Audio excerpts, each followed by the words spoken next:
Hi மக்களே, எல்லோரும் எப்படி இருக்கீங்க? இன்றைக்கி ரெசிபி சிக்கன் 65, அதுவும் fast food, street food chicken 65 எப்படி பண்ணுறதுன்னு பார்க்கலாம். எப்போவுமே நம்ம வீட்டில் பண்ணுறதுக்கும் இதுக்கும் நிறைய டிஃப்ரென்ஸ் இருக்கும். ட்ரை பண்ணி பாருங்கள். பெரிய பெரிய பீஸ் இல்லாமல் இது சின்ன சின்னதாக போட்டு நம்ம மசாலாஸ் நிறைய போட்டு பண்ண போகிறோம். எண்ணெய் கடாயில் போட்டாச்சு. இப்போது ஒரு பீஸாக போடுறோம். இதோட ரெசிபி அண்ட் இன்க்ரீடியன்ட்ஸ் ரெண்டுமே நான் வந்து டிஸ்கிரிப்ஷனில் போடுறேன்.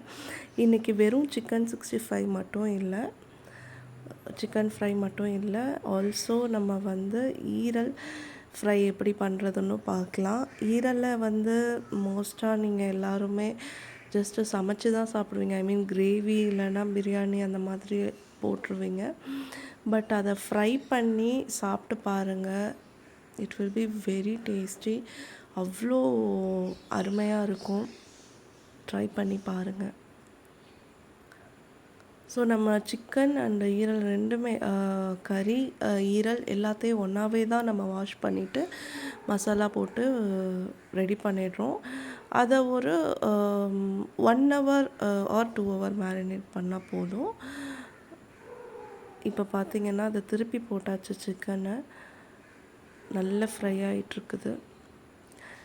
இது சின்ன சின்னதாக கட் பண்ணணும். பார்த்திங்கன்னா எவ்வளோ சின்னதுன்னா இந்த சைஸ் நான் எடுத்து காட்டும்போது உங்களுக்கு புரியும். க்யூப்ஸாக நீங்கள் கட் பண்ணிக்கோங்க. அது நீங்கள் கட் பண்ணுங்க, இல்லைன்னா கடையில் வாங்கும்போதே ஷாப்பில் கட் பண்ணி வாங்கிட்டு வந்துடுங்க. நீங்கள் சொன்னீங்கன்னாலே அவங்க கட் பண்ணி கொடுத்துருவாங்க. அந்த ஸ்ட்ரீட் ஃபுட்டில் நம்ம செய்கிற மாதிரி சிக்கன் வேணும் சின்ன சின்ன பீஸா அப்படின்னு சொன்னால். ஒரு செட்டு போட்டது நல்லா வெந்துடுச்சு. இதை நம்ம எடுத்துடுறோம். இப்போது எடுத்துகிட்டு திரும்ப போடுறோம். அந்த ஆயிலில் பார்த்திங்கன்னா நிறைய மசாலா நம்ம நிறைய சேர்க்கணும். இதுக்கு நம்ம எப்போவும் செய்கிற நார்மல் சிக்கன் 65 வந்து வீட்டுக்கு செய்கிறது பெருசாக கொஞ்சம் போடுவோம். அதில் மசாலா கரெக்டாக போடுவோம். போட்டுட்டு அது கரெக்டாக வறுத்து எடுத்துருவோம். இது வந்து பார்த்திங்கன்னா இந்த ஃபாஸ்ட் ஃபுட்டில் எல்லாம் நிறைய மசாலா போட்டு அந்த மசாலாவையும் அந்த இலையில் வந்து சிக்கனோடு வச்சு அதில் ஆனியன் லெமன் வச்சு பேக் பண்ணி கொடுப்பாங்க. ஸோ அந்த மசாலா ரொம்ப டேஸ்ட்டாக இருக்குன்னு எல்லோரும் ரொம்ப விரும்பி சாப்பிடுவாங்க. அது ஃப்ரை ஆனதுக்கப்புறம் நல்லா மொறுமொறுன்னு அந்த மசாலாவோட என்ன சொல்கிறது, தயிர், லெமன், மசாலாவோட டேஸ்ட் எல்லாமே சேர்ந்து அதில் இருக்கும்போது ரொம்ப மொறுமொறுன்னு நல்ல டேஸ்ட்டாக இருக்கும். இப்போ நெக்ஸ்ட்டு செட் ஆஃப் சிக்கன் நம்ம போடுறோம். இதில் குட்டி குட்டியாக இருக்கிறதுனால ஃப்ரை பண்ணுறது தான் கொஞ்சம் கஷ்டம். ஏன்னா ஒன்று ஒன்றா நம்ம போட்டுட்டு திருப்பி போடும்போது நீங்கள் ஒன்று ஒன்றா போடணுன்னு அவசியம் இல்லை. பெரிய சிக்கன் மாதிரி இதை நீங்கள் அப்படியே அள்ளி அப்படியே திரும்ப டர்ன் பண்ணி போட்டுடலாம். ஆனால் சீக்கிரம் ஃப்ரை ஆகிடும். ஏன்னா இது குட்டி குட்டியாக இருக்குது. ஆல்சோ இது மேரினேட் பண்ணிடுறதுனால சாஃப்டாகவும் ஆகிடும், சீக்கிரமாகவும் வெந்துடும். பிரச்சனை கிடையாது. இந்த பீஸ் பார்த்திங்கன்னா இந்த மாதிரி தான் இருக்கும்.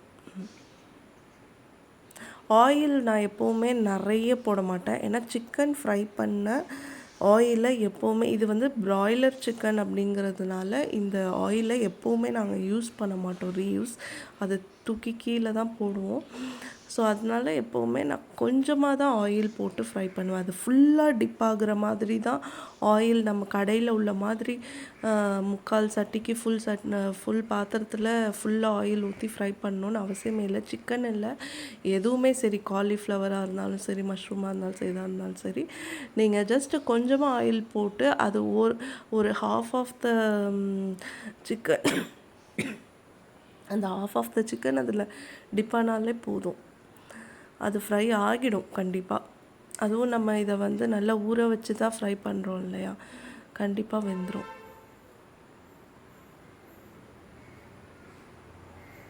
இப்போ ஃப்ரை ஆகிட்டுருக்குது. ரொம்ப டீப் ஃப்ரை பண்ணாதீங்க. அது சில பேருக்கு டீப் ஃப்ரை பண்ணால் பிடிக்கும், சில பேருக்கு வந்து சாஃப்டாக இருந்துச்சுன்னா பிடிக்கும். இந்த இதை பொறுத்த வரைக்கும் கடையில் ஃபாஸ்ட் ஃபுட்டில் வந்து டீப் ஃப்ரை எப்போவுமே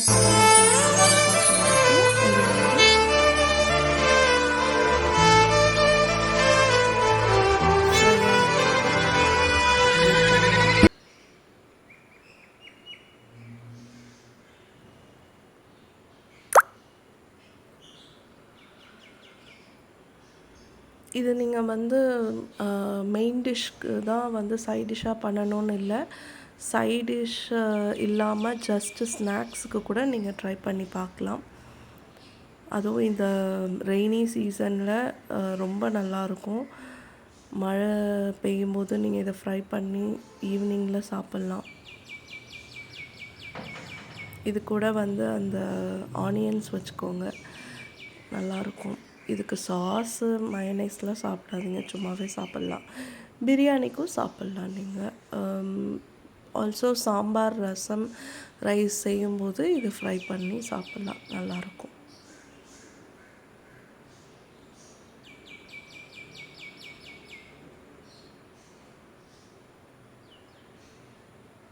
நிறைய ஆயில் போட்டால் சீக்கிரமாக ஃப்ரை ஆகிடும். உங்களுக்கு வேலை வந்து கொஞ்சம் சீக்கிரம் ஈஸியாக ஆகிடும். பட் அந்த அவ்வளோ ஆயிலும் வேஸ்ட்டாக போயிடும். அதனால நான் வந்து ஆயில் எப்போவும் கொஞ்சமாக யூஸ் பண்ணிவிட்டு அந்த மிச்சம் ஆகிற கொஞ்சம் ஆயிலை நான் தூக்கி போட்டுருவேன். ரீயூஸ் பண்ண மாட்டேன். It is not good for your health to reuse it. கண்டிப்பாக இந்த ரெசிபியை ட்ரை பண்ணி பார்த்துட்டு எல்லோரும் சொல்லுங்கள். கமெண்ட் பண்ணுங்கள் எப்படி இருந்துச்சு அப்படின்ட்டு. ஆல்ரெடி போட்ட எல்லா வீடியோஸ்க்கும் நிறைய லைக்ஸ் அண்ட் கமெண்ட்ஸ் வந்துச்சு. பர்ஸ்னலாக கூட நிறைய பேர் தெரிஞ்சவங்கெல்லாம் வந்து சொன்னாங்க நல்லா இருந்தது அப்படின்னு. ரொம்ப தேங்க்ஸ். அதுக்கு எல்லாருக்குமே நான் தேங்க் பண்ணுறேன். இன்னும் நிறைய ரெசிபி இருக்குது, கண்டிப்பாக நாங்கள் போடுறோம்.